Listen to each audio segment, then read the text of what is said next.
You'll end up broke, poor girl. My father's voice pierced the laughter and music sharp and sudden. The clink of silverware froze. My mother's smile tightened. My brother looked away. The words hung above the Christmas table, shimmering in the air like frost. I can still see the golden lights reflecting off the crystal glasses, the smell of baked apple pie mixing with the heavy scent of the room, and the silence that followed his sentence. A silence that resonated with cold judgment. That was the night I stopped being his daughter and started becoming something else entirely. I was 24 then, sitting at the long mahogany table in the dining room of our family mansion in Connecticut. Every inch of that house was a monument to my father's ego. The elaborately patterned stone floors, the oil portraits of Carlisle ancestors, the grand staircase that seemed designed for magazine covers, not real people. Christmas at the Carlisle estate wasn't about love. It was about legacy. "Dad," I said quietly, trying to steady my voice. "I never asked for your money. I just wanted your belief." He leaned back in his chair, swirling his wine like a judge before sentencing. "Belief is earned, Emma. You walked away from the family business, from everything we built. You chose fantasy over fortune." My mother Margaret touched his wrist lightly, her diamond bracelet flashing under the chandelier. "Richard, let's not ruin Christmas." He ignored her. "I'm not ruining it. I'm teaching a lesson." Then he turned to me, his smile sharp and cold. "You can't build an empire on dreams, sweetheart. The world eats people like you." I looked at him, at the man who once lifted me onto his shoulders to watch fireworks in the summer sky. Somewhere between those childhood nights and this dinner table, I'd become a stranger in his eyes. "I'm not asking for an empire," I whispered. "Just a chance to build something of my own." He chuckled low and dismissive. "That's exactly what broke people say before reality hits." Laughter rippled down the table, polite restrained, the kind that hurts more than cruelty. My older brother David offered me a pitying glance but said nothing. He never did. Silence was his safest currency in this family. I remember pushing my chair back, my palms slick against the linen. My chest was tight, my throat raw. "Excuse me?" I said, standing. "I need some air." No one stopped me. I stepped outside into the cold night, the snow crunching beneath my heels. The mansion glowed behind me, warm, perfect, suffocating.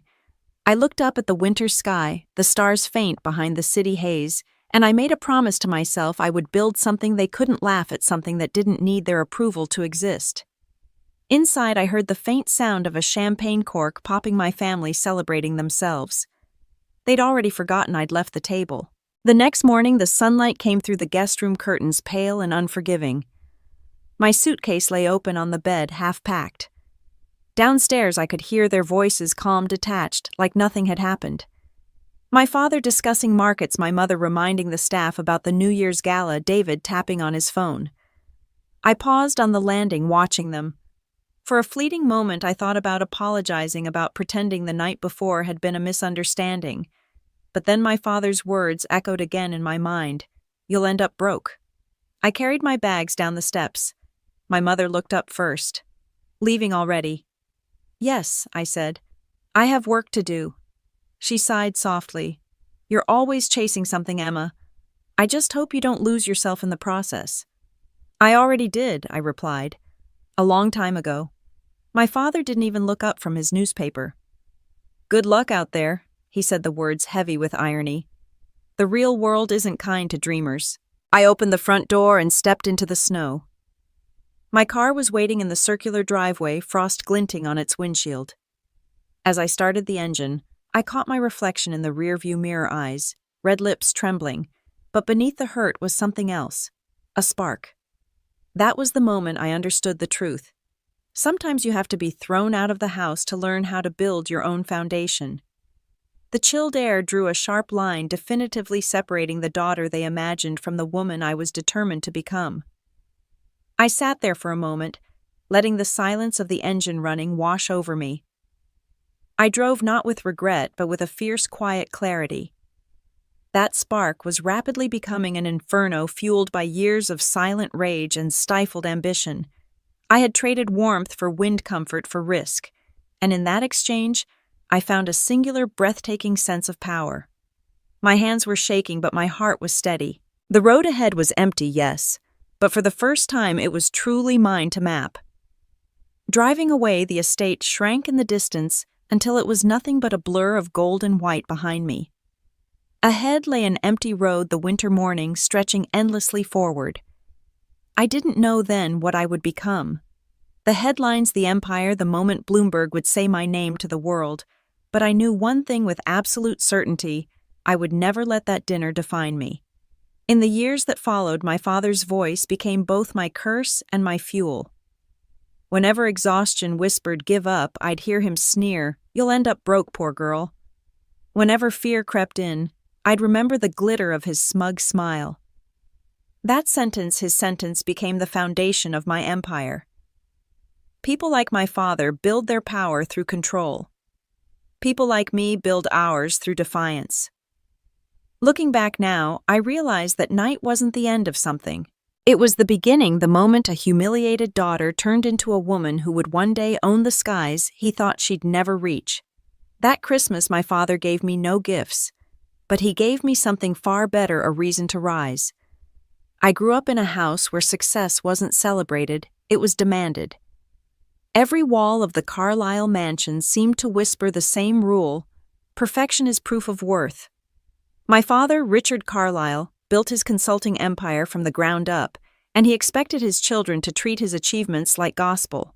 The family motto might as well have been Carlyle's "Don't fail." From the time I could read, my bedtime stories weren't fairy tales, they were financial reports. My mother used to sit me in my father's office while he barked into his phone about mergers and leverage ratios.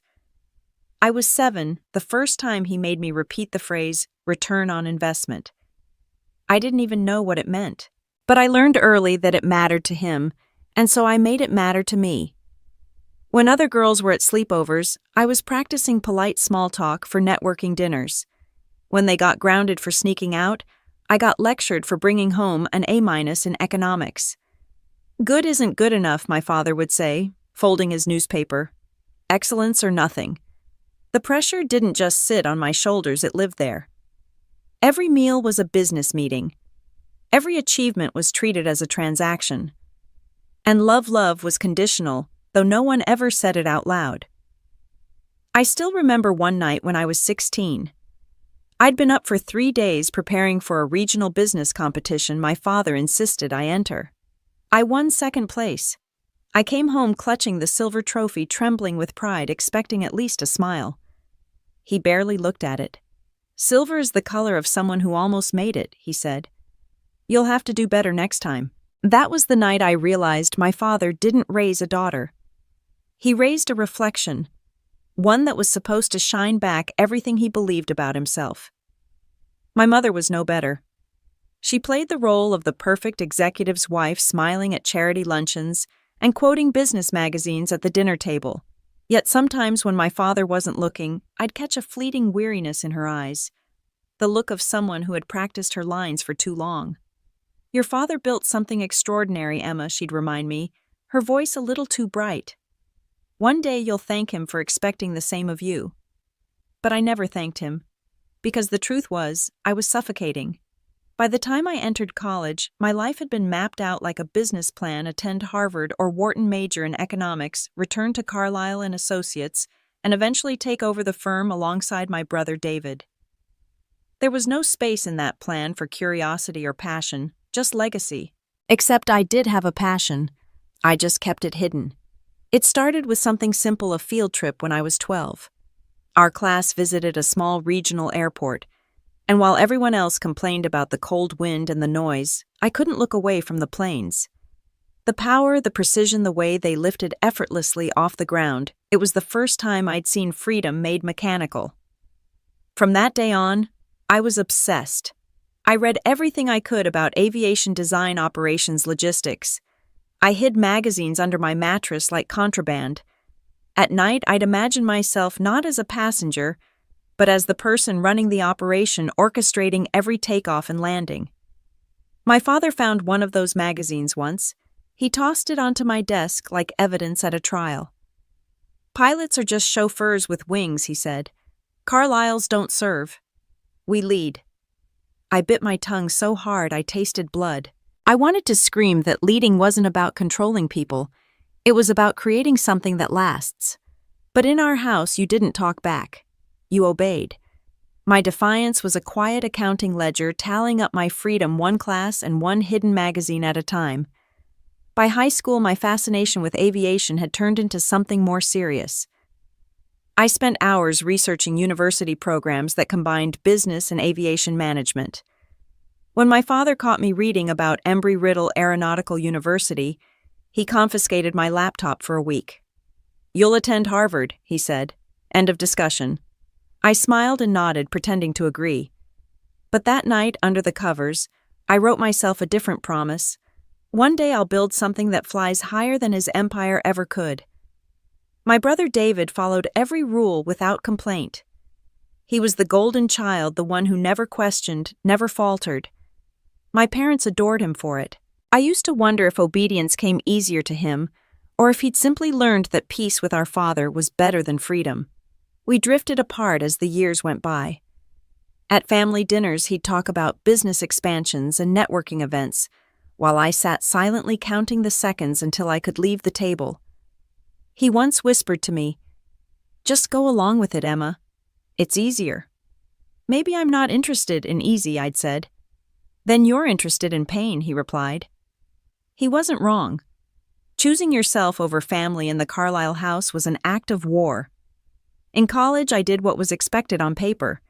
I enrolled in a prestigious business program, aced my classes, and wore the right clothes at the right networking events. But behind that facade, I was quietly plotting my escape. Every class in finance became a lesson in funding startups. Every lecture in operations turned into a blueprint for aviation logistics. I was building a company in my mind long before it ever existed. One afternoon during my junior year, I stayed behind after a guest lecture by an airline executive. We talked for hours about the inefficiencies in private aviation, outdated booking systems, opaque pricing, a lack of personalization. He said something that stuck with me. "You don't have to build planes to change aviation. You just have to build better systems." That sentence became my secret gospel. The day I graduated, my father handed me an envelope, an offer letter for a position at Carlyle & Associates. "You'll start next Monday," he said. I handed it back. "I've accepted another offer." His expression didn't change, but his knuckles whitened. "With who? Atlantic Regional Airlines," I said softly. He laughed once, sharp and cruel. "You're going to waste your degree at an airport. I'm going to learn how things really move," I said. He stood towering over me. "If you walk out that door, Emma, you're walking away from everything we've built. I think that's the point." The silence that followed was the kind that cuts. My mother, Margaret, instinctively took a small step backward, her hand rising halfway to her throat before she visibly forced it down. David looked down. And I, for the first time in my life, didn't flinch. When I left the mansion that day, my father's words echoed behind me like a curse. "Carlyle's don't fail." He was right. We don't. We just redefine what success means. The first morning I walked into Atlantic Regional Airlines, the air smelled like ozone dust and the metallic tang of jet fuel. I loved it instantly. The terminal was noisy, chaotic, alive, nothing like the sterile marble corridors of Carlyle & Associates. Here people moved with purpose, not pride. They weren't chasing prestige. They were keeping planes in the sky. My title was Operations Assistant, which was a fancy way of saying I did everything no one else wanted to do. I managed flight logs, tracked crew schedules, took angry phone calls from passengers, and sometimes even hauled boxes when the night staff was short-handed. It was the lowest rung on the ladder, and yet it felt like freedom. I earned less in a month than what my father paid his driver in a week, but I didn't care. For the first time, I was working for something that was mine. I rented a tiny apartment overlooking the airport, one-bedroom, creaky floors, water, that ran either scalding or freezing, but I could see the runway lights from my window. At night, I'd watch the planes take off their engines, glowing like constellations, and I'd whisper to myself, "Someday I'll own one of you." Those first months were brutal. The hours were long, the the pay miserable, the mistakes constant. I once entered a flight code wrong and delayed an entire departure by 30 minutes. My supervisor, a woman named Gloria with a cigarette voice and zero patience, pulled me aside. You've got brains, Carlisle, She said, lighting another cigarette in the break room. But brains don't mean much here unless you've got grit. Are you willing to bleed for this job? I looked her straight in the eye. I already have. Gloria smirked. Good. Then maybe you'll last longer than the last 3 who quit. That became my first real lesson in aviation success. Doesn't come from brilliance. It comes from endurance. 2 years passed like one long day.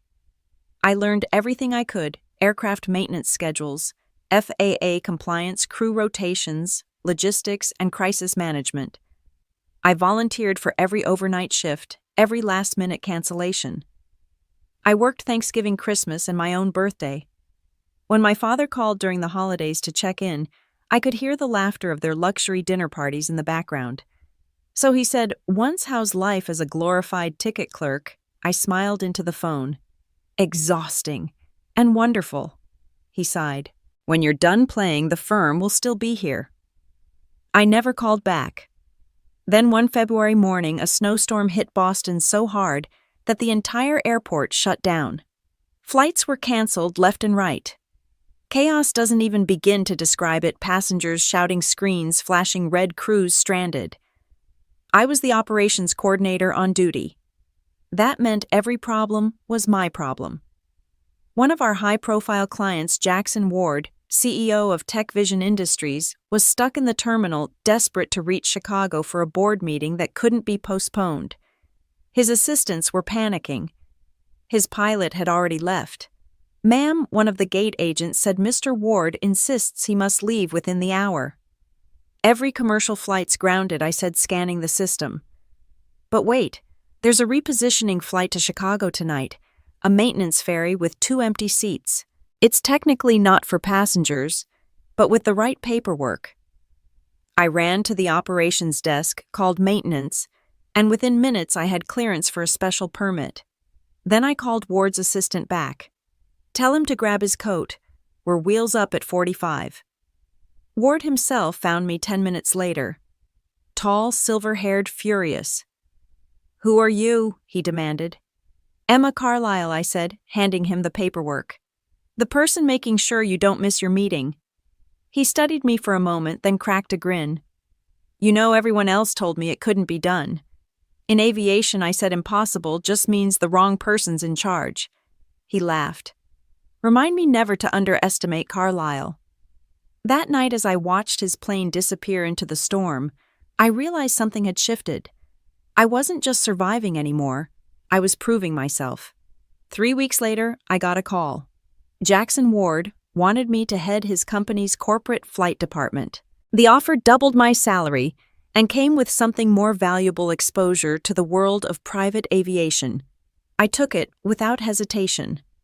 Working for Tech Vision was like stepping into another universe. Suddenly, I wasn't managing passengers in terminal chaos. I was coordinating private jets for billionaires. I learned what true luxury meant: bespoke catering, security clearances, hangar negotiations, fuel contracts, and service standards that bordered on obsessiveness. Ward became both mentor and mirror. "You've got potential, Carlisle," he told me one afternoon as we reviewed a client portfolio. "But you need to think bigger. Stop managing. Start envisioning. Envisioning what I asked." "The next evolution of private flight," he said simply. "People don't want just planes, they want freedom." That sentence stayed with me for months. Freedom. The very thing I'd chased all my life. Every night after work, I wrote notes, drew charts, mapped out possibilities. There were so many inefficiencies in the industry: outdated booking systems, hidden fees, poor customer experience. The more I studied it, the more I realized there was space for something revolutionary, a company that offered transparency, personalization, and trust. The idea grew in secret like a hidden wing. Sometimes in quieter moments, I thought about my family, about the silence from Connecticut, the unreturned calls. My brother sent an occasional text, "Mom says hi," and that was it. I stopped expecting more. Still, there were nights when I'd lie awake in my sleek corporate apartment staring at the city lights, wondering if I'd made a mistake. The world I'd chosen was ruthless. The industry didn't forgive even a single lapse in safety protocol. And yet every doubt vanished the moment I stepped onto a tarmac, the roar of engines vibrating through my chest. That sound was my anthem. 2 years later, TechVision's flight department was thriving under my direction. Ward promoted me again, and my name started appearing in internal newsletters. For the first time, I felt seen not as someone's daughter, but as someone who mattered. Then one evening, as I prepared for yet another late-night debrief, my phone buzzed. A message from my mother. "Your father's hosting the annual Christmas dinner next week. He wants you to come." I stared at the text, my pulse quickening. I hadn't been to that house in almost 4 years. The memory of that last dinner still stung the smirk, the laughter, the words that branded me. "You'll end up broke." I typed a reply, then deleted it. Typed again, deleted again.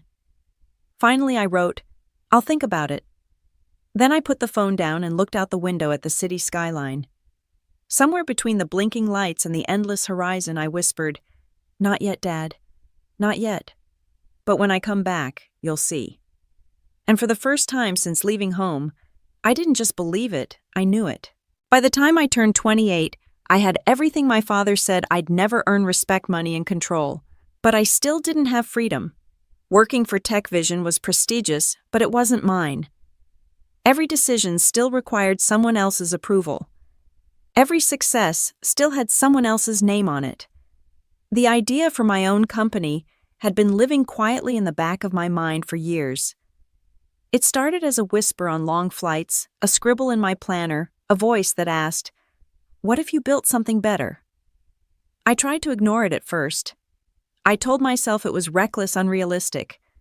But the whisper became louder each time I saw an outdated system bleed profit, each time a lack of transparency cost the client a competitive edge. One Friday night, I stayed late in the hangar, the smell of jet fuel and rain thick in the air.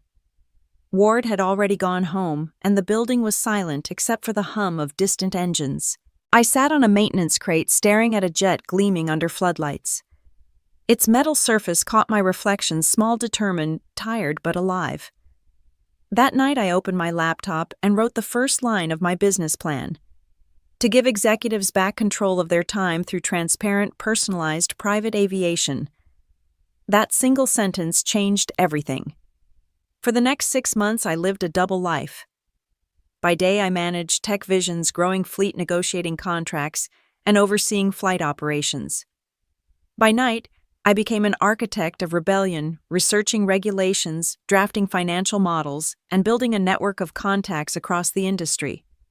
My apartment became less a home and more a flight tower, its walls papered with whiteboards, charting complex logistics, potential routes, and data models I called my air maps.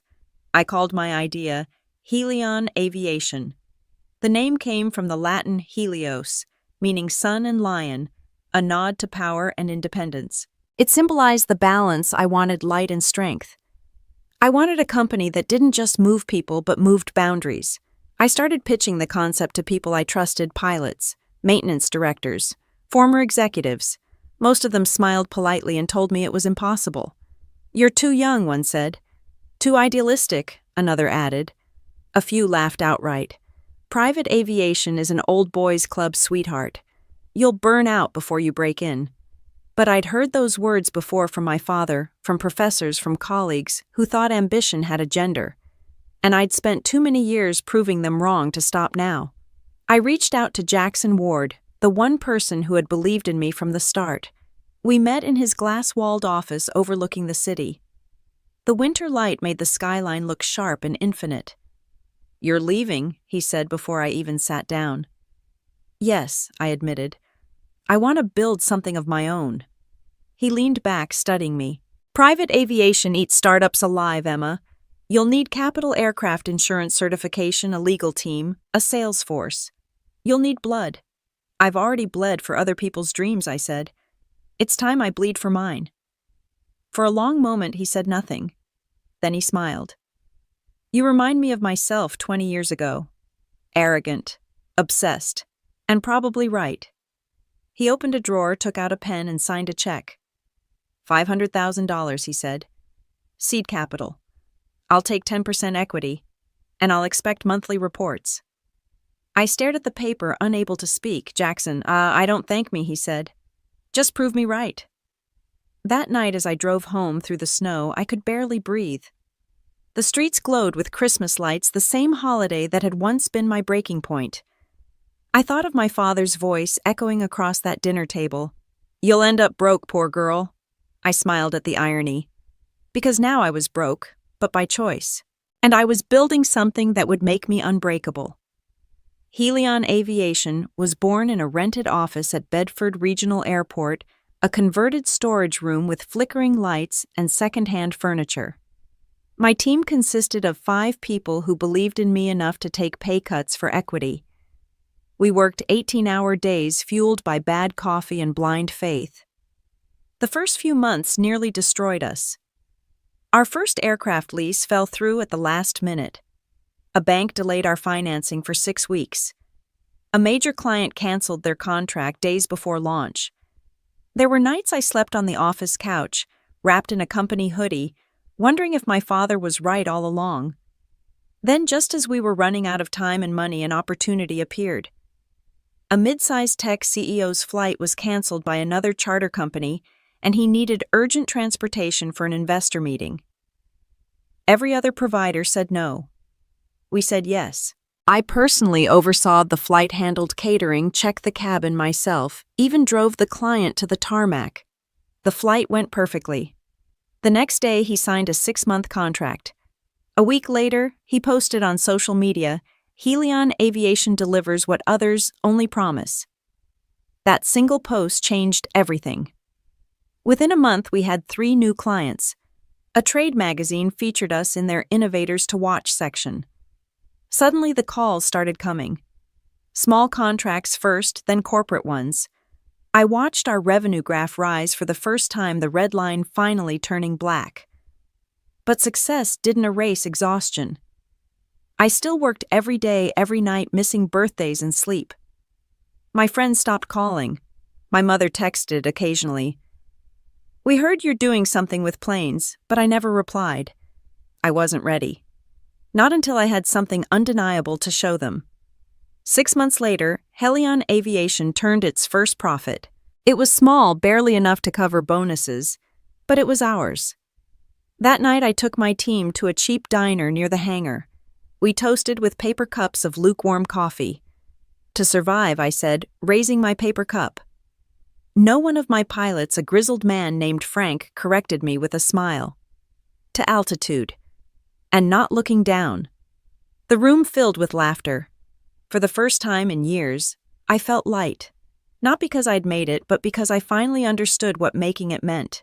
It wasn't wealth or recognition, it was autonomy, the freedom to steer my own destiny. Later that night, alone in my apartment, I opened an old photo album. There we were, my father, my mother, my brother, and me. Perfect smiles. Perfect illusions. I traced my finger over the picture, then closed the book. He thought control was power. He was wrong. Power isn't holding people down, it's lifting yourself up. And someday soon, I'd show him just how high I could fly. The first time I saw our company logo on the side of a jet, I cried. Not because it meant success, but because it meant survival. Helion Aviation wasn't just alive, it was flying. After nearly a year of relentless work, sleepless nights, and financial close calls, we finally had our own aircraft, a mid-sized jet leased under our name. Watching it lift off the runway that morning felt like watching a part of myself take flight. We were still small, a team of 8 by then, but we were fierce. I built a culture where titles didn't matter and effort did. Mechanics brainstormed with marketers, and every flight attendant knew how to troubleshoot a software glitch if needed. We were lean, hungry, and united by a shared defiance against the industry giants who dismissed us as amateurs. Our booking model, transparent pricing, real-time scheduling, and a concierge-style experience was shaking up the old boys club of private aviation. Executives who were tired of hidden fees and endless phone calls started coming to us for something different: honesty. We didn't just sell flights, we sold trust. I should have been happy, but the higher I flew, the tighter the grip of expectation felt even from strangers. As our name began circulating in business circles, the rumors started too. She's sleeping with her investor Jackson Ward. She's just a front for someone else's money. Helion's only surviving because she got lucky. I was tired of my accomplishments being framed as favors. The first time I heard one of those comments was at a networking event. A man twice my age leaned across the bar and said, "You know, sweetheart, in this business, people like you don't last unless there's someone powerful behind you." I looked him dead in the eye. "There is someone powerful behind me," I said. "Me." He laughed, but the sound didn't reach his eyes. Men like him didn't believe women could lead without leverage. That disbelief became my silent advantage. I worked harder, spoke less, and let results speak for me. Within 18 months, Helion grew from 1 aircraft to 3, then 5. We opened satellite offices in Chicago and Miami. Each new location meant new clients, new risks, and new sleepless nights. But every contract signed felt like reclaiming a piece of dignity my father had once stripped away. One day as I was preparing for a client presentation, my assistant knocked on my office door. "There's a call for you, she said, her tone uncertain. "From Carlyle and Associates." For a second I thought I'd misheard. "Who Carlyle and Associates?" she repeated. "They're requesting a proposal for an international aviation partnership." I felt the air leave my lungs. My parents' company, my father's empire was reaching out to mine. I told her to forward the request. My hands trembled as I opened the email. The message was formal and personal and addressed to Helion Aviation Procurement Department. No names, no recognition, just business. The irony was almost poetic. For 2 days I debated whether to bid on the contract. The professional answer was obvious yes, but emotionally it felt like reopening a wound that had never fully healed. I could already imagine his reaction if he discovered the CEO of Helion Aviation was his broke daughter. I called my mentor, Jackson Ward. "If I win this contract," I said, "I'll have to face him." He chuckled. "And if you don't, then I'll never know what it feels like to win on my own terms." "Then you already have your answer," he said. I submitted the proposal that night. Our pricing was competitive. Our technology, cutting edge, our service model unmatched. I didn't use insider knowledge. I didn't need to. I wanted to win because we were the best, not because I was his daughter. 3 weeks later, an email arrived. Helion Aviation has been selected as the preferred provider for Carlyle and Associates' new global client, Global Innovations.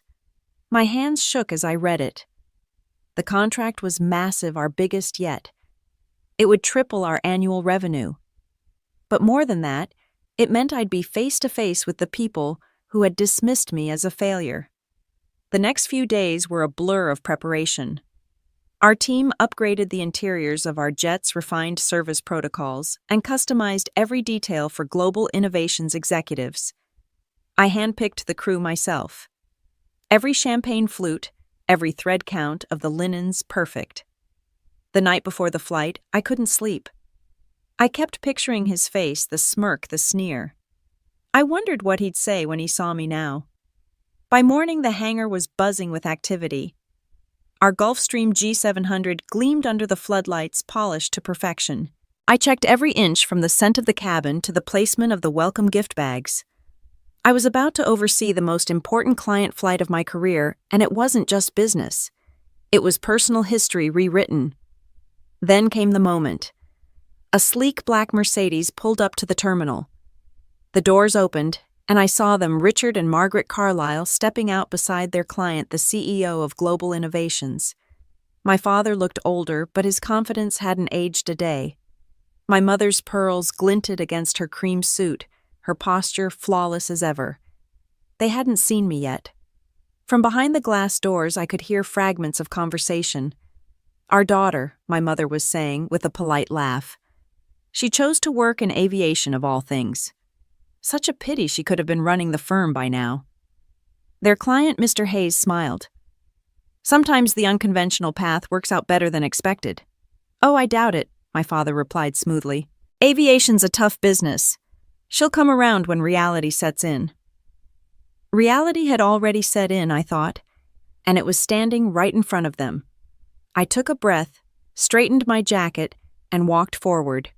"Good morning, Mr. Hayes," I said to the client with professional warmth. "Welcome to Helion Aviation. I'm Emma Carlisle, CEO and founder." The silence that followed could have swallowed the entire hangar. My father's expression froze confusion, flickering into disbelief. My mother's hand trembled just enough for the champagne glass she was holding to slip shattering against the marble floor. The client blinked, realization dawning. "Carlisle," he said, glancing between us. "Wait, this is your daughter?" "Yes," I said evenly, holding my father's gaze. "The same one who was supposed to end up broke." My father's mouth opened, but no sound came out. The client smiled slowly. "Well, I'd say she's done rather well for herself." And as the echoes of the broken glass faded through the terminal, I realized that sometimes revenge doesn't come with fire or fury, it comes with silence and power. And I had both. My father's face went pale, the confident smirk wiped clean like chalk in the rain. My mother's hand hovered in midair, trembling slightly, as if she could piece the shattered glass back together with sheer denial. For years they had dismissed me as irrelevant, a ghost daughter who had wandered off the family script. And now, standing before them in my own terminal with my company's logo gleaming behind me, they had no words left to hide behind. "Shall we head to the jet?" I asked, my tone polite but crisp. The client, Mr. Hayes, CEO of Global Innovations, was still smiling. "I must say, Emma," he said, "I'm impressed. Your company's reputation precedes you. I didn't realize you were the Carlisle they mentioned." I returned the smile. "Most people don't. It keeps things interesting." My father cleared his throat, finding his voice again. "Well," he stammered, "this is quite the surprise." "I imagine it is," I replied evenly. As we walked across the polished floor toward the jet, the air between us was thick enough to taste. My mother avoided my gaze, focusing instead on her reflection in the glass doors. My father, ever the strategist, was already recalculating. I could almost see the thoughts flickering behind his eyes. How to frame this? How to spin this? How to claim this? The jet waited on the tarmac, sleek and silver, with the Helion insignia shining on its tail. My crew stood in perfect formation, greeting our passengers with professional smiles. I watched as my parents' eyes flicked across the aircraft, the staff, the pristine setup inside. Every inch of that jet screamed success, my success.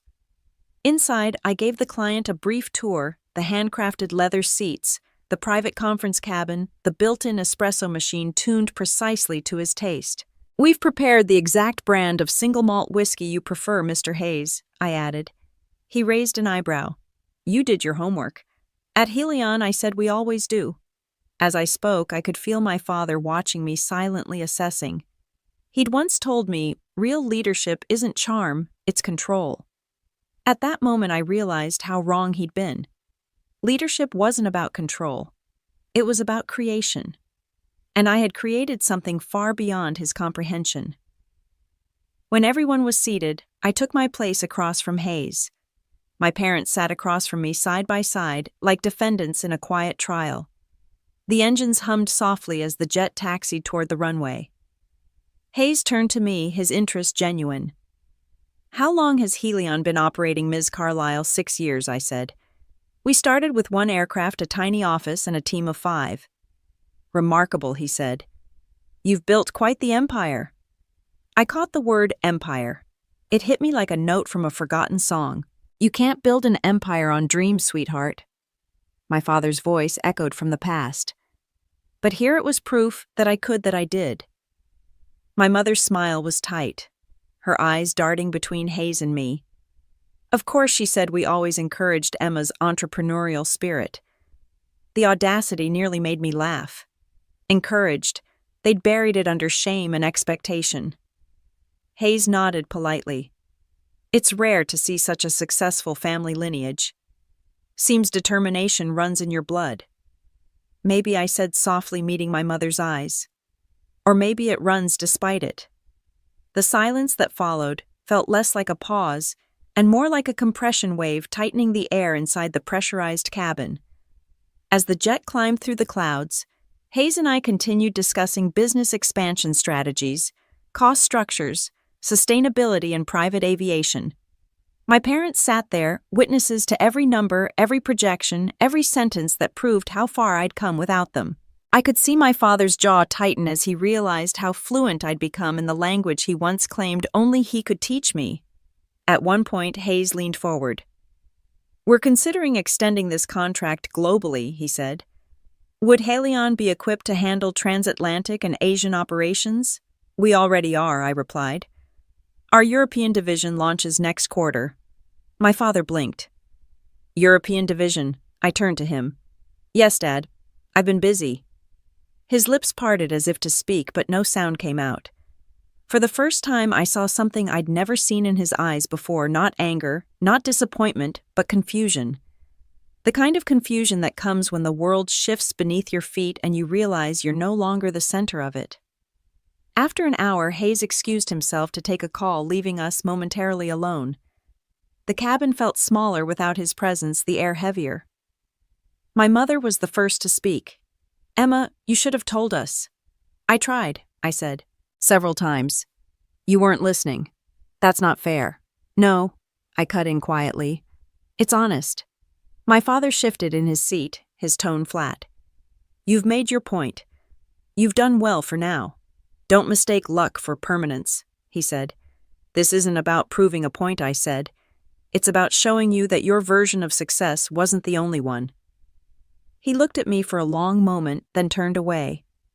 "You always had a flair for dramatics." I smiled faintly. "If building a billion-dollar company is dramatic, then maybe I inherited that from you." The seatbelt light blinked on as the jet began its descent into Zurich.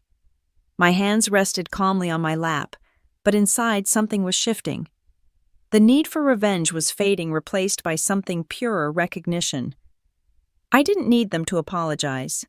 I just needed them to see me clearly, maybe for the first time. When we landed, Hayes shook my hand firmly. "That was the most efficient flight I've ever taken," he said. "Helion will be our exclusive aviation partner moving forward."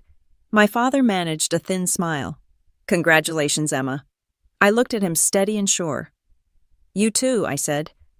"Your client just signed a multi-million-dollar deal on my jet." He hesitated, then gave a short nod. As they descended the stairs, the morning sun caught the side of the plane, reflecting the name Helion Aviation in gold. My parents paused briefly, both staring up at it. And for the first time, I didn't feel small in their shadow. I felt infinite. Back inside the terminal, I stood by the glass window and watched the jet taxi away. My reflection merged with its metallic gleam, a symbol of everything I'd fought for. They had built their empire on control. I had built mine on faith. And the difference between us was measured not in money, but in altitude. The headlines hit the next morning like a thunderclap. Bloomberg Helion Aviation secures billion-dollar expansion deal. My phone didn't stop buzzing for hours. Investors, journalists, industry peers, all scrambling to congratulate, analyze, and predict. For the first time, the name Emma Carlisle wasn't attached to someone else's legacy. It was its own. I stood by the window of my penthouse overlooking the city, the winter skyline drenched in silver light. The article on the screen was short, clinical, factual, but I couldn't stop reading it. Each sentence was a quiet vindication. Her empire just hit $1 billion in valuation. The words blurred for a second. I blinked hard, swallowing the lump in my throat. 1 billion. I remembered the night I left that Christmas table, my father's voice slicing through the noise. "You'll end up broke, poor girl." And now here I was, richer than the empire that once exiled me. My phone buzzed again. This time it was David. "Emma," he said when I answered. "Dad's been pacing all morning. Mom's pretending she's not reading the news, but she's been on Bloomberg's site for hours." I smiled. "Let them read. They should know what failure looks like." He hesitated. "You know they're shaken. Proud maybe, but mostly confused. You really blindsided them." That wasn't my intention, I said. I just did what I said I would do. Yeah, he said softly. You really did. When the call ended, I exhaled slowly. The silence in my apartment felt different now, heavier, fuller. Success didn't sound like a champagne toast. It sounded like the subtle, powerful hum of a turbine engine in the quiet of the night. Later that day, I arrived at Helion's headquarters for a meeting with the board. The energy was electric. My employees were smiling wider, standing taller. They'd seen the same article and they knew what it meant. Congratulations, Ms. Carlyle, my CFO, Jenna said, handing me a folder. Our inbox is flooded with new partnership requests. Luxury brands, tech firms, even a few foreign investors. Good, I said, flipping through the papers. We'll expand, but we'll do it our way. No shortcuts, no sellouts. She grinned. Just like you taught us. As the meeting went on, my mind drifted for a moment to my parents, to that house in Connecticut, to the family dinners where I was invisible. Now the world saw me, and for the first time I wasn't hungry for their acknowledgement. I was hungry for impact. That night, I attended an industry gala in New York. It was the kind of event my parents used to live for: crystal chandeliers, champagne towers, rooms filled with people pretending they weren't competing. I'd been invited as the keynote speaker, and though I'd given countless presentations before, this one felt different. When I walked onto the stage, the applause was polite at first, then building. I caught sight of Jackson Ward sitting near the front, smiling proudly. The man who had once written me my first check now watched me standing under the spotlight I had built myself. 6 years ago, I began Helion Aviation, started in a rented storage room with a flickering light and one borrowed desk. We had no backing, no name, and no guarantees. But we had something better: a reason. I paused, scanning the audience. Someone once told me I'd end up broke. That chasing my own path was foolish, that dreams don't pay bills. Maybe they were right about one thing: dreams alone don't pay bills. But belief does. Discipline does. The courage to fail does. The room was silent. You could feel the air tighten, that subtle pull when people stop merely listening and start remembering. Helion isn't just a company, I continued. It's proof that you can build something magnificent out of what was meant to break you. When I stepped off the stage, the applause was thunderous. Cameras flashed. Reporters swarmed. But amid the noise, my thoughts were somewhere else. Back to that Christmas night, the smell of turkey and bitterness in the air. My father's cold laughter. The next morning, my assistant came into my office holding an envelope. This was delivered by courier, she said. The handwriting stopped me cold. It was my father's. Inside was a short note written on his company letterhead. Emma, congratulations on Helion's success. You've done well. If you're open to it, your mother and I would like to have dinner next week. Christmas Eve. The usual place. Dad. I stared at the paper for a long time. The usual place was the mansion. The same table, the same ritual, the same ghosts. For a moment I considered ignoring it, but something in me, curiosity, closure, or maybe defiance, wouldn't let me. When Christmas Eve came, I drove through the snow to the Carlyle estate for the first time in years. The house looked smaller now, almost fragile. My mother opened the door, her smile rehearsed but unsure. You look different, she said, studying me. I am, I replied. My father was already at the table, the same glass of red wine in hand. Emma, he said, nodding, I'm glad you came. The air was thick with unspoken history. We made small talk, at first company news, the economy, polite laughter. But beneath it, tension simmered. Finally, he set down his glass. You've built something incredible, he said slowly. I underestimated you. I tilted my head. You didn't underestimate me, Dad. You erased me. There's a difference. He looked down, ashamed, for the first time I could remember. My mother's eyes glistened, but she stayed quiet. I suppose I thought I was protecting you, he said, and in doing so, you became the reason I had to succeed. He nodded, exhaling. A harsh lesson is still a lesson, Emma. I've always believed that. The irony made me smile. Then thank you, I said. You helped more than you'll ever know." We didn't hug. We didn't cry. But something shifted in that silence, a fragile truce, a shared recognition of the cost we'd all paid. As I drove away, snowflakes glimmered against the windshield like tiny stars. My phone buzzed again, a notification from Bloomberg. Helion Aviation officially surpasses $1 billion in valuation. I laughed quietly. A year ago, I wanted revenge. Now I just wanted to see what altitude was next. And in the quiet hum of the car beneath the falling snow, I realized the climb had only just begun.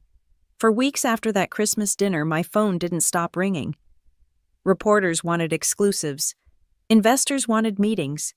Everyone wanted a piece of Helion. Fame had finally caught up to the success I'd worked years to build in the quiet hum of a hangar. I'd traded the obscurity of the tarmac for the blinding light of the media. The higher you climb, the more people wait for you to fall. One morning as I was leaving my apartment, my doorman handed me a folded newspaper. My face was on the cover, smiling beneath a headline that made my stomach twist. "Daddy's Girl, or Self-Made Star Inside the Carlyle Family Feud." The article wasn't about my company, it was about me. It dragged every detail of my childhood, my fallout with my father, even that humiliating Christmas dinner years ago.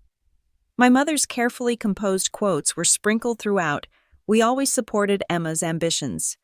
We're proud of her accomplishments." The subtext was clear. They wanted to rewrite the narrative now that I was profitable. I threw the paper into the trash. Later that morning, I met with our PR team. "Do we respond?" Jenna asked. "No," I said firmly. "We keep quiet. Let our work speak." She nodded, but her expression told me what she was thinking. Silence is noble until it becomes weakness. Still, I couldn't give the tabloids the satisfaction. My father's world had always thrived on perception. Mine would thrive on proof. That night, as I looked out over the city lights from my office, Jackson Ward called. "Congratulations on the feature," he said dryly. "If you're referring to the smear piece, thank you, but no," he chuckled. "You've arrived, Emma. Scandals are just the industry's way of validating power." "I didn't build Helion for validation," I said. "I know," he replied. "But the world doesn't know that yet. Don't let them make you a story. You tell it first." His words stuck with me. 2 days later, I accepted an invitation to speak at the Women in Global Aviation Summit, a prestigious event where I'd once been rejected for being too new. Now they wanted me as their keynote. The irony wasn't lost on me. Standing backstage before my speech, I stared at my reflection in the mirror. She wasn't just surviving. She was a system running at maximum efficiency, turning negative pressure into lift. When the announcer called my name, I walked onto the stage under a wash of white light. Hundreds of faces stared up, executives, engineers, journalists. I took a breath and began. 6 years ago, I was told I'd end up broke. That's not an uncommon prophecy for women who step outside the script written for them. I wasn't supposed to build an empire. I was supposed to inherit one. Laughter rippled through the crowd, but it was knowing laughter, the kind that comes from shared scars. I learned early that success isn't about proving them wrong. It's about proving yourself right. Helion was built on that principle. Not revenge, not rebellion, resilience. The applause was steady, genuine. And for the first time, I realized that my story wasn't just mine anymore. It belonged to every person who'd ever been told no and refused to stop anyway. After the conference, I was approached by a young woman in her early 20s. Her hands were shaking as she said, "I wanted to study aeronautical engineering, but my family doesn't believe it's a place for women." "Your story." Her voice cracked. It gave me the courage to apply. I smiled, swallowing the emotion rising in my throat. "Apply," I said. "And when they say no, build your own runway." That night I couldn't sleep. The conversation kept replaying in my head. I thought of all the girls like her, all the dreamers who needed one chance, just one to change their trajectory. By dawn, I'd made my decision. Helion would create a scholarship program for women in aviation pilots, engineers, operations managers, every discipline. It would be called the Carlyle Initiative. When I announced it the next month, the response was overwhelming. Applications flooded in from around the world. Donations followed from companies that wanted to be part of the movement. Even my father's firm, Carlyle and Associates, sent a check. The irony didn't sting this time. I accepted it. Not for him, but for the women who'd benefit from it. During one of the scholarship ceremonies, I stood on stage beside 10 recipients, young women in crisp suits, eyes bright with possibility. One of them asked, "What's the hardest part of getting here?" I smiled.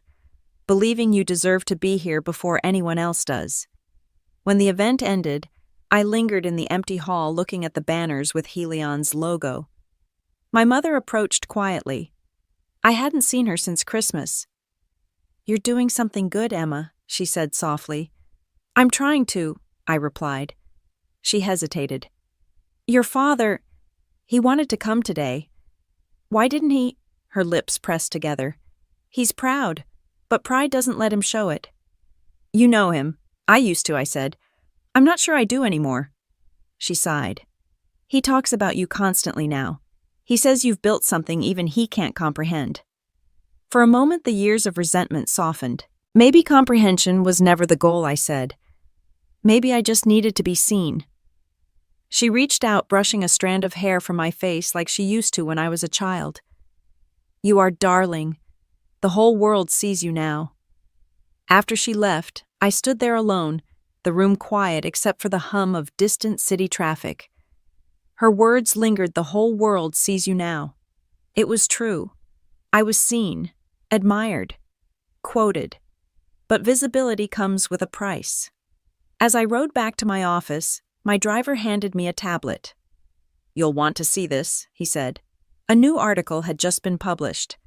The headline read, "Inside Helion Aviation's Rapid Expansion, Is It Too Much, Too Fast?" The critics had arrived. I leaned back in my seat, watching the skyline blur by. Success has made me visible, but visibility meant exposure. And though I had built wings strong enough to fly above doubt, I was about to learn that in the world of finance, a swift climb only guarantees. The air gets thin and the turbulence cuts deeper. The first sign of trouble came disguised as praise.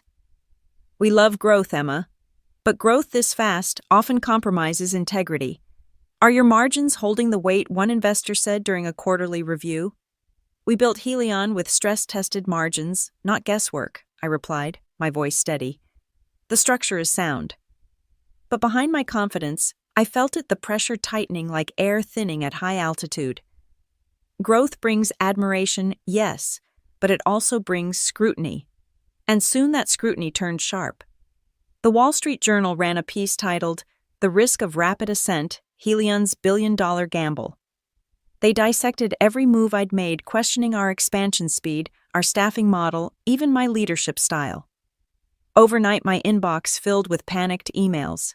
Clients wanted reassurance, employees wanted stability, and investors wanted answers. For the first time since launching Helion, I felt something unfamiliar: fear. Emma Jenna said, closing the boardroom door after everyone left. "We can weather this, but we need to make some cuts. The market's watching how we react." "Cutting means shrinking," I replied, "and shrinking means weakness." "Sometimes survival isn't weakness," she countered gently. "It's a strategy." Her words stayed with me long after she left. I'd spent years fighting against being underestimated. Scaling back felt too much like surrender. But as CEO, I couldn't afford pride. That night I sat alone in my office. The city below shimmered under cold January light, the streets glistening from melted snow. On my desk lay 2 folders, one for layoffs, one for new hires overseas. Both represented futures I didn't want to choose between. Then my phone rang. The name on the screen froze me, Dad. For a moment I almost didn't answer. Then curiosity won. "Emma," he said, his tone unusually calm. "I saw the article. You're handling it well." "Am I?" A small laugh. "Better than I did when I first made headlines." It's strange, isn't it? Success turns from celebration to suspicion the moment you stop fitting their comfort zone. I didn't respond. He continued, "I made the same mistake once. Grew too fast. Lost people who mattered. Don't repeat that. His advice, though unsolicited, pierced deeper than I wanted to admit. You think I should slow down? I think you should protect what you've already built before you try to build more, he said quietly. Empires aren't made by speed. They're made by survival. For the first time in years, I didn't feel condescended to. Just understood. The next morning, I made the hardest decision of my career. We would restructure temporarily, freeze hiring, slow expansion, and strengthen operations instead of stretching them thin. It wasn't glamorous, but it was smart. The backlash was immediate. Helion retreats. One headline sneered. From Sky Queen to cautious captain. Social media erupted with speculation. Was I losing my touch? Has the billion-dollar valuation been premature? Through it all, I kept my composure. Outwardly, I smiled in interviews, emphasizing sustainability and long-term vision. Inwardly, I wrestled with self-doubt so sharp it hurt to breathe. Then one evening, as I reviewed financial reports, Jenna rushed in. "Emma, you need to see this." She handed me a tablet. On the screen was a leaked internal memo, our restructuring plan published in full by a gossip business site. Someone on the inside had betrayed us. I scrolled, pulse hammering. The article speculated layoffs, financial instability, and even hinted that Helion might be preparing for a buyout. Within hours, our stock dropped 12%. I stood trying to steady my breathing. "Find out who leaked this," I said, my voice low. By midnight, we did. It was someone I'd trusted, a mid-level executive I had personally promoted 2 years earlier. When security escorted him out the next day, he couldn't even meet my eyes. I wanted to feel anger. Instead, I felt exhausted. Betrayal no longer surprised me. It just confirmed that the distance between control and manipulation was always shorter than I hoped, a lesson learned long ago in a Connecticut mansion. That night I went home and opened the bottle of whiskey Richardson had gifted me after our Zurich deal. I poured a glass and stared at the city lights. I hadn't cried because of the stock drop or the betrayal. I cried because for the first time the weight of the billion-dollar valuation felt heavier than the simple exhilaration of being free. A soft chime interrupted the silence, an email from Jackson Ward. "Heard about the leak. Don't let it harden you. The higher you fly, the colder it gets. But remember, this altitude isn't the goal. Endurance is." I reread his words twice, then closed the laptop. The next morning, I arrived at the office before sunrise. I walked through the hangar where one of our newest jets gleamed under fluorescent light. Its name embossed near the cockpit read ECS-01. My initials. My legacy. As I ran my hand along the cool metal, I whispered, "We're not done." Over the following weeks, I worked like a woman possessed. I met with every department head, streamlined operations, implemented cost-saving tech, and personally reassured our top clients. Slowly, confidence returned. Slowly, stability replaced panic. When Bloomberg released its next article 3 months later, the tone had changed. Helion's calm in the storm, how Carlyle's leadership redefined resilience. Reading it, I smiled, not from pride, but from peace. I'd learned what few billionaires ever do. It's not the empire that defines the ruler, it's how she survives when it trembles. That night, as the city glittered outside my window, I raised a glass to the reflection staring back at me. To the woman who had been called naive, rebellious, dramatic, too ambitious, and too emotional, yet still built something the world couldn't ignore. The turbulence had passed, but the sky ahead was far from still. The invitation arrived on a Thursday afternoon, printed on thick ivory paper and embossed with gold lettering. Carlyle and Associates, Annual Holiday Gala. My parents' signature event. For years, it had been the stage where they paraded their success, their prestige, their perfectly curated life. This year's theme, legacy and leadership. I almost laughed when I read it. Jenna found me staring at the invitation later that day. "You're not thinking of going, are you?" "I haven't decided," I said, placing it face down on my desk. She crossed her arms. "You don't owe them anything, Emma." "I know," I said softly. "But maybe this isn't about owing. Maybe it's about to end." For weeks the idea haunted me. Going back would mean facing the ghosts, the disappointment, the ridicule, the girl I used to be. But something inside me, quiet and determined, said it was time. When the night came, I chose a simple black gown that felt less like a costume and more like armor. I arrived alone, stepping out of the car onto the red carpet outside the Boston Plaza Hotel, where a dozen reporters snapped photos. Ms. Carlyle is Helion. Merging with Atlas Aviation, are you here to support your father's firm? Any truth to the rumors about you running for the aviation board seat? I smiled without answering. Let them speculate. Inside the ballroom shimmered with chandeliers and soft jazz. The crowd parted slightly as I entered, recognition rippling like static through the air. There was my mother, radiant in silver silk, her practiced smile freezing for half a second when she saw me. My father stood beside her, confident as ever, shaking hands with Boston's elite. When his gaze found mine, he faltered. Only for a moment, but I saw it. "Emma," he said when I approached. "You made it." I said I would. My mother leaned in, kissing the air near my cheek. "You look lovely, dear." "Thank you. So do you." The small talk was excruciating. Then the crowd thickened around us. People wanted introductions. "You must be so proud of your daughter," one woman gushed. "The youngest self-made CEO to cross $1 billion. My mother laughed lightly. "Yes, she's always been independent." But my father said nothing. He simply watched me, studying the woman who no longer needed his validation.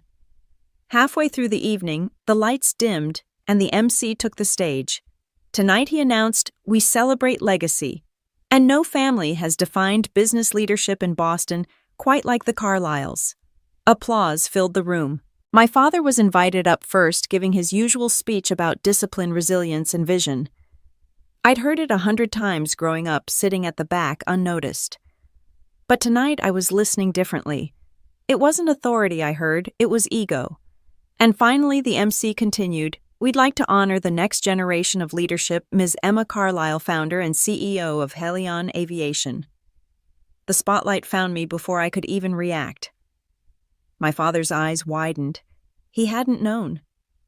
As I walked to the stage, a hush fell. Cameras flashed. My heels clicked against marble in rhythmic defiance. When I reached the microphone, I smiled, not the polite smile of a daughter, but the confident grin of a woman who had rewritten her story. "Thank you," I began.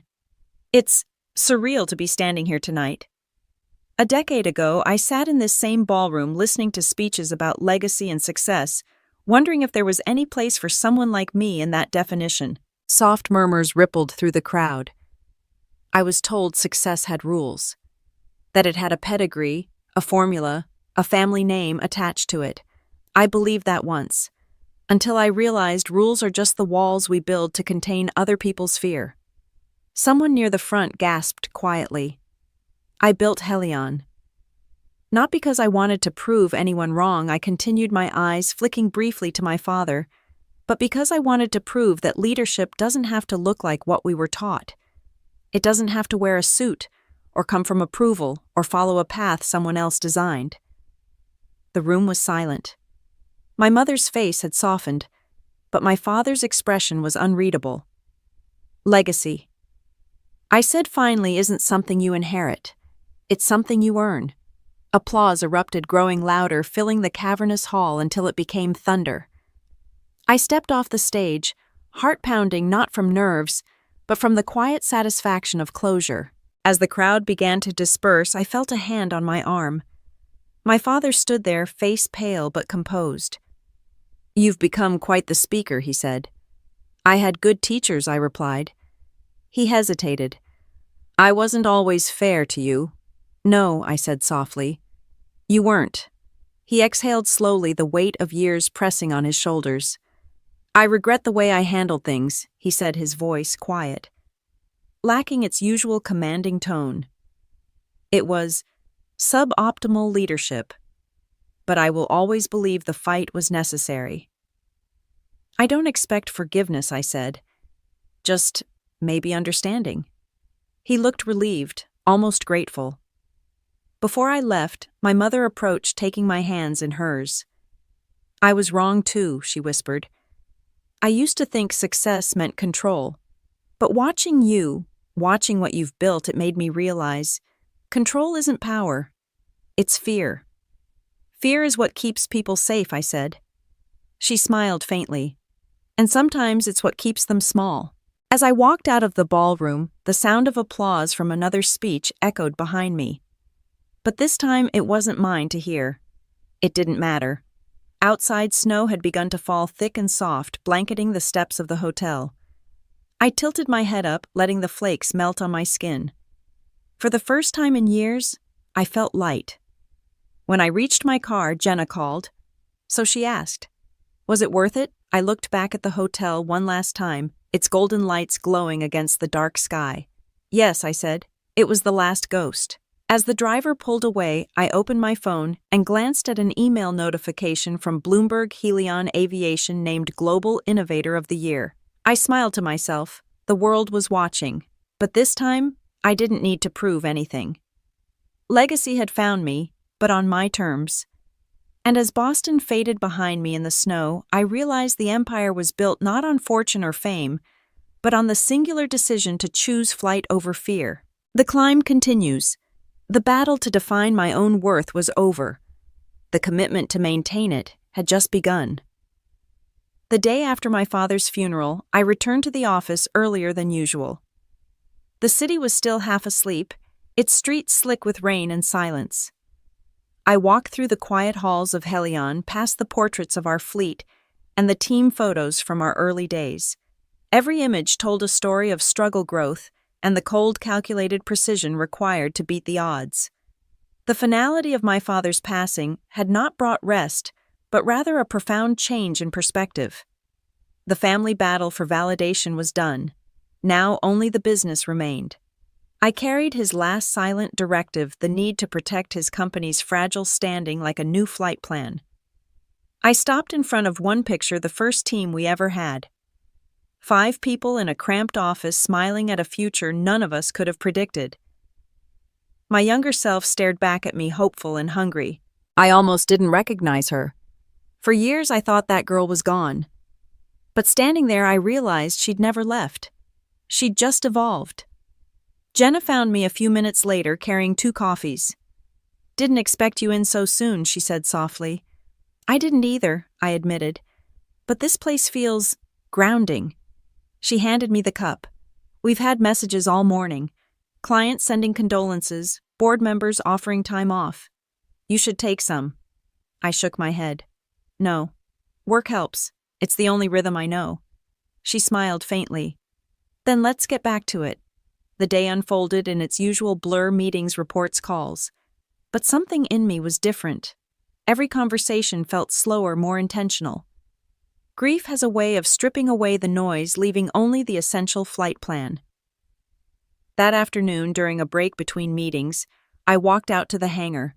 A new jet was being prepped for delivery, its paint still gleaming. On its side, the name shimmered in the light, the Carlyle. Jenna appeared behind me, watching my expression. "The board thought it was time we named one in your honor," she said. I smiled, tracing the letters with my fingers. "He would have hated that," I said.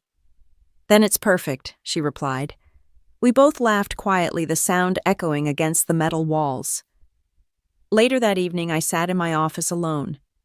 The sun dipped low, setting the harbor on fire with its reflection. I opened my father's old leather portfolio, the same one he'd carried to every meeting, every deal. Inside were neatly folded papers, including one addressed to me. "Emma, if you're reading this, it means I'm gone. I won't pretend I was the father you needed.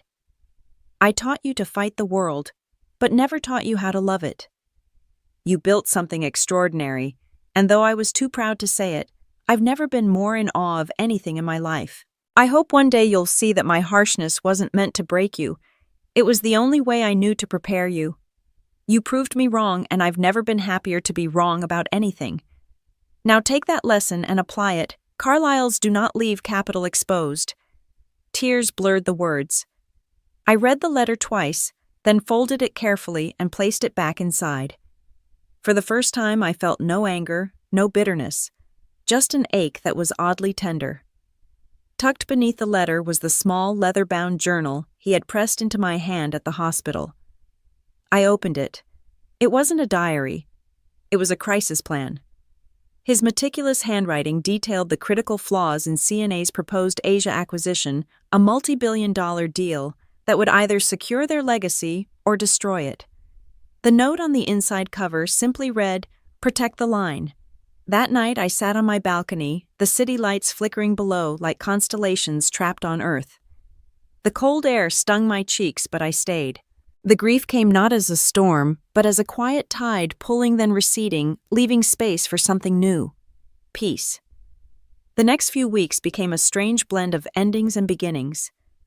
Helion was entering a new phase, expanding internationally, opening offices in Zurich and Tokyo. I delegated more, trusting the team that had grown up alongside me. One afternoon I called a company-wide meeting. Hundreds of faces filled the screen as I spoke from the main conference room. Helion began as a dream in a rented office, I said. But dreams don't fly on their own. They need people who believe when no one else does. Every one of you made this possible. A pause. We've reached a milestone few ever do, but this isn't the summit. It's just clear air after a long climb. Applause filled the room, genuine and loud. Afterward, as people filtered out, I stayed behind with Jenna.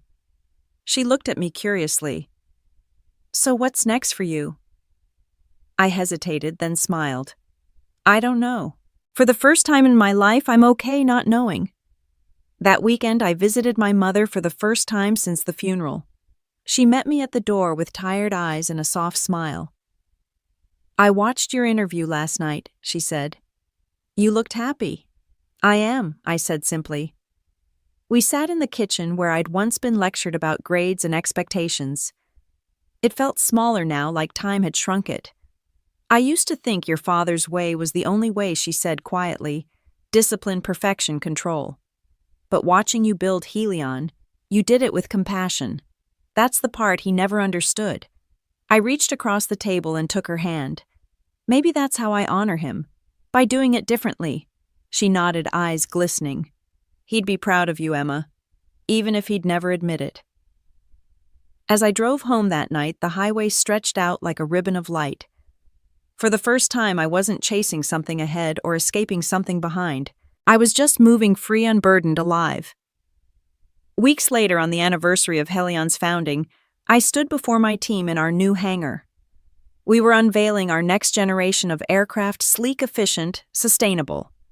As the curtain dropped, applause erupted. Cameras flashed. But amid all the celebration, I caught my own reflection in the polished surface of the plane. Not the girl who once begged for approval, nor the woman who fought to prove she belonged. Someone new, someone whole. After the ceremony, I slipped away to the observation deck overlooking the runway. The sun was setting again, just as it had on the day I opened my first office. Planes roared in the distance, slicing through the golden haze. I closed my eyes, listening to the sound. It no longer felt like escape. It felt like home. And as the sky shifted from gold to blue, I whispered to the air, perhaps to my father, perhaps to myself, we made it. Not the empire, not the wealth, not the recognition, but peace, grace, and freedom. For the first time in my life, the sky wasn't something I needed to conquer. It was something that finally belonged to me. The next Christmas arrived quietly, without grandeur or noise. Snow drifted lazily across the harbor outside my window, and the city seemed wrapped in a hush that only winter can bring. For the first time in more than a decade, I wasn't spending Christmas at the office, or buried in spreadsheets, or silently competing with ghosts. I was home. My mother was coming over for dinner. That sentence alone would have sounded impossible years ago, yet when the doorbell rang and I opened it to see her holding a pie instead of judgment, I realized how much could change when people choose to. "This place is beautiful," she said, stepping inside. I smiled. "You mean clean," she laughed softly. "Both." We sat by the window as the sun began to set, the sky painted in streaks of pink and gold. She looked around the apartment, the awards on the wall, the photos of Helion's first hangar, the framed picture of my father on his old yacht smiling in a rare, unguarded moment. "You know," she said after a while, "he used to watch your interviews on TV. He'd never tell you, but he'd watch them all." I felt a warmth in my chest that didn't hurt anymore. "I think I knew," I said. We ate slowly, talking about simple things, recipes, travel, even the scholarship program I'd launched. There was no tension, no edge, just two women learning how to coexist as equals instead of roles. After dinner, I walked her downstairs to her car. She hugged me before she left. Not one of those polite embraces she'd given for show, but a real one tight, trembling human. When she drove away, I stood there in the cold, watching the taillights fade into the night. The snow had stopped. Everything was still. I went back upstairs, poured a glass of wine, and opened my laptop. My inbox was flooded with Christmas greetings from employees, clients, even former competitors. But one email caught my attention. The subject line read, "From Zurich." It was from James Richardson.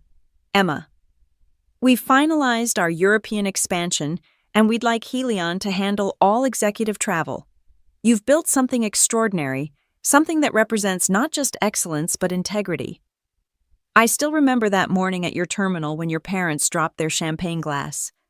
You've come a long way since then. Merry Christmas, and congratulations." I laughed quietly, remembering that morning like it was yesterday, the disbelief in my father's eyes, the faint tremor in my mother's hand.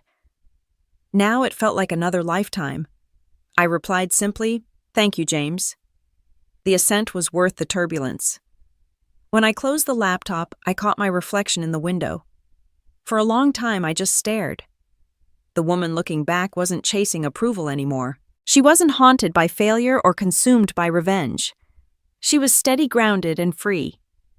The next day, I visited the airport Helion's private hangar, my second home. It was Christmas morning, but I wanted to see the planes before anyone else arrived. The hangar was quiet, the floor polished like glass. A single jet gleamed in the center, the Carlisle. My father's name was still etched near the cockpit. I climbed aboard, walked through the cabin, and sat in one of the leather seats. The smell of jet fuel and polished wood felt like memory itself, nostalgic and alive. I closed my eyes and imagined him there beside me, the old version of him with that sharp suit and sharper tongue. For once, I didn't argue with the memory. I just listened. He wasn't telling me I'd end up broke. He wasn't mocking my dreams. He was just there, quiet. Proud, maybe. I whispered into the stillness, "We're okay now, Dad."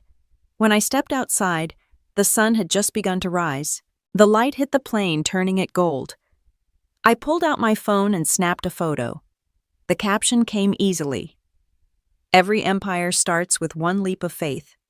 Later that week, I was invited to deliver the commencement speech at MIT's School of Business. As I stood before hundreds of graduates, I thought about how strange life was, how the girl once forbidden to chase her passion was now being asked to teach others how to find theirs. I used to believe success was about arriving somewhere I told them. But it isn't. Success is about continuing to move forward even when you're terrified. It's about believing in your vision long before anyone else can see it. And when they finally do, when the world finally looks at you and says, "You made it," you'll know the truth. You didn't make it for them. You made it for the person you refused to give up on. When the crowd rose in applause, I thought about all the people who had told me no. My father, my mother, investors, mentors, even my own fear. Each no had built a piece of my backbone. After the ceremony, a student approached me. She was shaking, clutching her diploma. "My dad doesn't believe in what I want to do," she said. "He says I'll fail." I smiled. "Then you're already halfway there." She frowned. "Halfway to what? To prove him wrong by proving yourself right." Her eyes widened and she nodded slowly, the words settling somewhere deep. That night I returned home and stood by my window again. The city pulsed below, alive with color and noise, yet I felt completely still. I thought about my life, the humiliation, the exile, the rebuilding, the triumph, the forgiveness. Every chapter had hurt, and every one had healed something too. The revenge I'd once fantasized about no longer mattered. The victory wasn't about wealth or recognition, it was about transformation. I hadn't defeated my past. I'd transcended it. And maybe that was what true power looked like. Not control, not conquest, but peace. As midnight neared, I opened the balcony doors. The wind was crisp, carrying the faint hum of airplanes passing overhead. I looked up, tracing their blinking lights across the sky. Once that sight had filled me with longing. Now it filled me with belonging. This was my world, my empire, my sky. The quiet hum of an engine echoed above, distant yet familiar. I raised my glass toward it, smiling. "Merry Christmas, Dad," I whispered. Then turning back inside, I picked up my phone, ready to record a short message for Helion's holiday video.